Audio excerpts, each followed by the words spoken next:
Shalom. Kiranya kasih, sukacita, damai sejahtera dari Tuhan Yesus senantiasa ada pada Bapak Ibu Saudara sekeluarga. Puji Tuhan, kita jumpa lagi. Dan sebentar lagi Bapak Ibu, tepatnya tanggal 3 Oktober kembali kita akan menerima perjamuan kudus. Karena itu pada kesempatan hari ini saya akan menjelaskan tentang persiapan perjamuan kudus. Perlukah atau tidak? Di gereja kita, GKJW, itu selalu disediakan pelayanan ibadat persiapan perjamuan kudus atau cawisan. Biasanya dilakukan di ibadah keluarga. Pentingkah persiapan ini? Perlukah persiapan ini untuk kita? Hal ini ditanyakan secara kritis oleh beberapa jemaat dan mungkin juga menjadi pertanyaan Bapak Ibu semua. Nah, untuk menjawab pertanyaan tersebut, saya akan menguraikan beberapa hal dan mudah-mudahan ini akan menjawab pertanyaan tersebut. Yang pertama, kita perlu mengerti arti perjamuan kudus. Menurut Pranata GKJW disebutkan, perjamuan kudus adalah tanda kudus yang ditetapkan oleh Tuhan Allah untuk umatnya yang mengandung penghayatan akan kematian dan kebangkitan Yesus Kristus. Nah, dalam sakramen, perjamuan kudus di GKJW itu masuk sakramen. Jadi sakramen di GKJW ada dua, baptisan kudus dan perjamuan kudus. Dalam sakramen biasanya dipakai elemen pelayanan atau sarana, air untuk baptisan, roti dan anggur untuk perjamuan. Nah, karena kita masih dalam situasi pandemi, jadi kita memakai anggur kemasan dan juga roti kemasan, tidak seperti biasanya, menghindari kontak langsung. Nah, elemen-elemen tersebut sebenarnya merupakan benda yang lumrah saja. Namun dalam ibadah ini, roti dan anggur yang biasa telah dipilih dan ditetapkan sebagai alat pertanda atau simbolis yang melambangkan tubuh dan darah Kristus yang dikorbankan untuk penyucian dosa manusia. Serta roti dan anggur ini memiliki lambang persekutuan Yesus Kristus dengan umat miliknya. Nah, karena elemen ini menandai adanya karya penyelamatan Yesus yang begitu agung, kudus dan khusus, maka pelayanan yang demikian disebut sakramen. Sakramen dari kata Latin sacre atau sakral yang artinya suci. Nah, pemaknaan atas elemen ini amat menentukan sikap hormat kita pada perjamuan kudus. Nah, sekedar ilustrasi sederhana. Bapak Ibu bisa membeli dua lembar kain warna merah dan putih. Akan diapakan saja kain itu tidak masalah. Termasuk diinjak-injak juga tidak apa-apa. Tetapi ketika dua lembar kain itu sudah disatukan dan menjadi ukuran bendera merah putih, maka Anda tidak akan sembarangan lagi memperlakukan kain tersebut. Demikian pula halnya dengan roti dan anggur perjamuan kudus. Karena sudah disucikan dan sarana mengenang kasih Tuhan. Oleh karena itu pelayanan sakramen dilakukan secara teratur, mengingat bahwa ini berdasar atas ketetapan, bahkan perintah dari Tuhan Yesus sendiri yang harus kita patuhi. Nah, di samping itu sakramen merupakan inti kehidupan iman orang percaya, yang itu sangat dibutuhkan sebagai persekutuan orang percaya dalam wadah gereja untuk pertumbuhan iman. Karena itu, keikutsertaan warga dalam menyambut sakramen merupakan kewajiban bagi setiap warga yang tentunya memenuhi syarat-syarat. Sudah sidi, tidak sedang dalam penggembalaan, dan lain-lain. Yang kedua, perjamuan kudus merupakan ibadat istimewa. Jadi selama setahun kita hanya melakukan atau menerima pelayanan perjamuan kudus sebanyak 4 kali. Jumat Agung, pembangunan, perjamuan kudus ekumene, dan Advent. Di gereja lain bisa mungkin setiap hari. Nah, masing-masing perjamuan kudus mengambil momen tertentu dengan maksud agar perjamuan kudus itu memang benar-benar dipersiapkan dengan sebaik-baiknya dan juga dihayati sedalam-dalamnya. Nah, hal yang perlu kita ketahui di sini adalah hal pokok apa yang perlu kita ingat dalam mengikuti perjamuan kudus.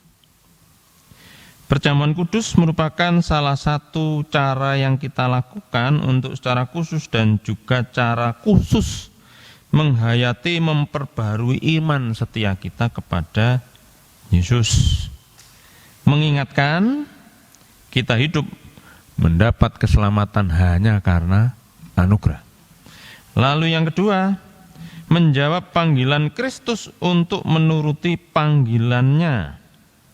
Dan jawaban atas ajakan Kristus itu kita sambut dengan cara memakan roti lambang tubuh Yesus dan minum anggur lambang darah Yesus. Dan tentunya simbol ini bukan karena ala kadarnya, melainkan ungkapan penghayatan sedalam-dalamnya orang percaya.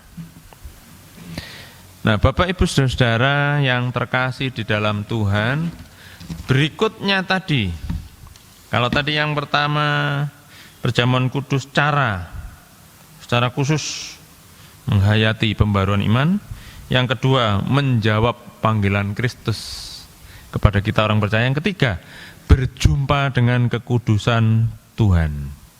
Saat kita menerima perjamuan kudus berarti kita datang ke hadirat Tuhan di dalam kekudusan Tuhan sendiri. Dan hal ini mungkin ada pertanyaan, lalu bagaimana Pak dengan ibadah minggu? Apakah ibadah minggu nilainya di bawah dari ibadah perjamuan kudus? Nah, sekedar ilustrasi Bapak Ibu Saudara, seperti halnya setiap hari kita bertemu dengan anggota keluarga, bercanda, berdiskusi, bernyanyi bersama.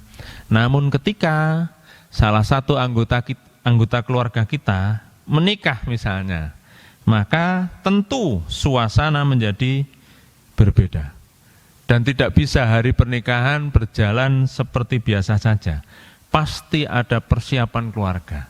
Pasti itu sesuatu yang istimewa. Baik pakaian, persiapan macam-macam, dan lain-lain. Demikian juga dengan perjamuan kudus. Perjamuan kudus adalah sesuatu yang istimewa karena kita diundang untuk masuk dalam perjamuan Tuhan. Di situ kita mengenang tubuh dan darah Yesus dan juga karya penyelamatannya. Nah, disinilah pentingnya hati yang sungguh-sungguh terbuka untuk karya Yesus sendiri. Seperti di dalam Wahyu 3:16 itu disebutkan. Wahyu 3:16 demikian. Jadi karena engkau suam-suam kuku dan tidak dingin atau panas, aku akan memuntahkan engkau dari mulutku. Artinya ketika kita masuk perjamuan kudus, kita harus mempersiapkan diri dan mantap. Berikutnya, bagaimana kita mempersiapkan diri sebaiknya? Nah, mempersiapkan diri menyambut perjamuan kudus sangat tergantung pada kita masing-masing. Karena apa? Tidak ada seorang pun yang dapat mengetahui isi hati setiap orang, kecuali dirinya sendiri. Karena itu, persiapan yang paling utama adalah datang dari hatinya sendiri. Hal yang terpenting adalah diri sendiri. Nah, apakah hal ini berarti persiapan secara bersama di ibadah patwen dengan anggota majelis jemaat dan lain-lain itu tidak penting? Nah, jawaban ini tergantung dua hal. Apakah kita warga yang menghayati pentingnya persekutuan nyata atau tidak? Nah, itu untuk saat-saat pandemi ini kita memang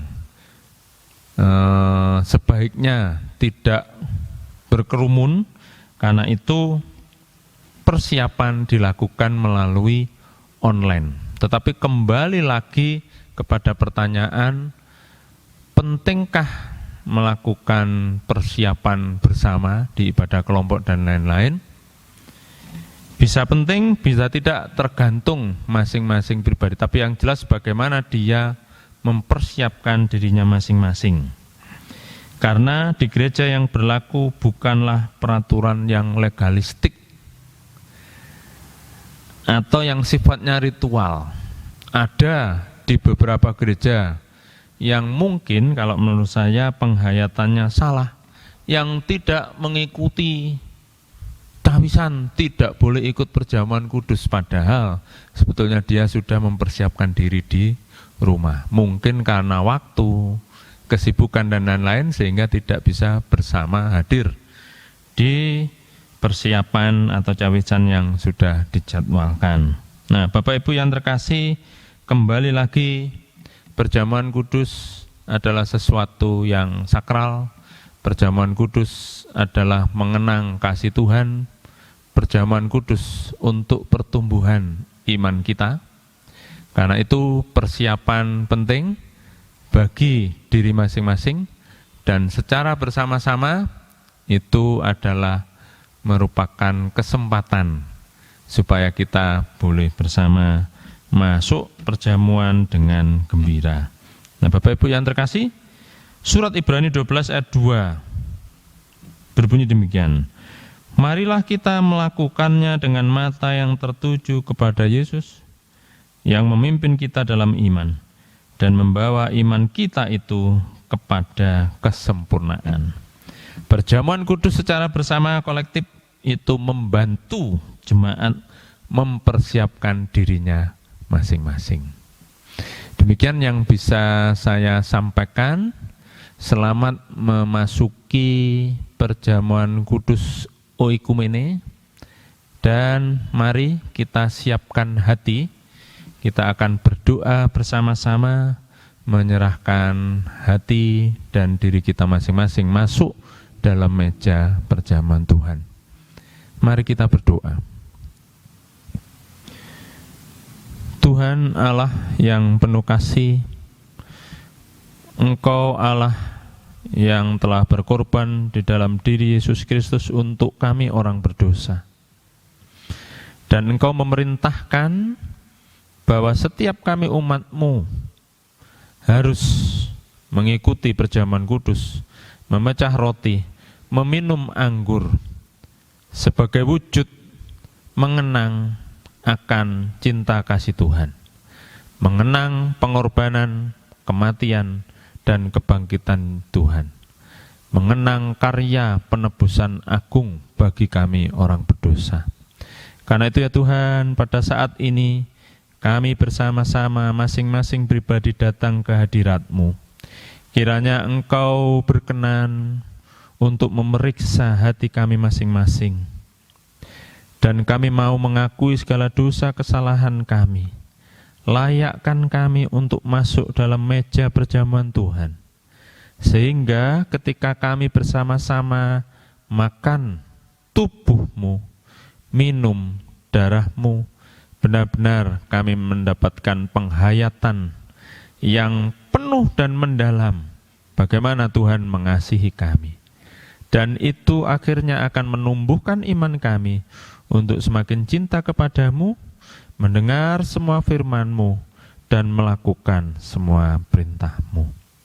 Bapa, tiliklah kami, lawatlah kami satu persatu.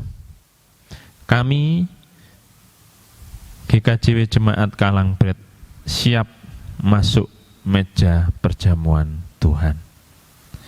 Inilah doa kami.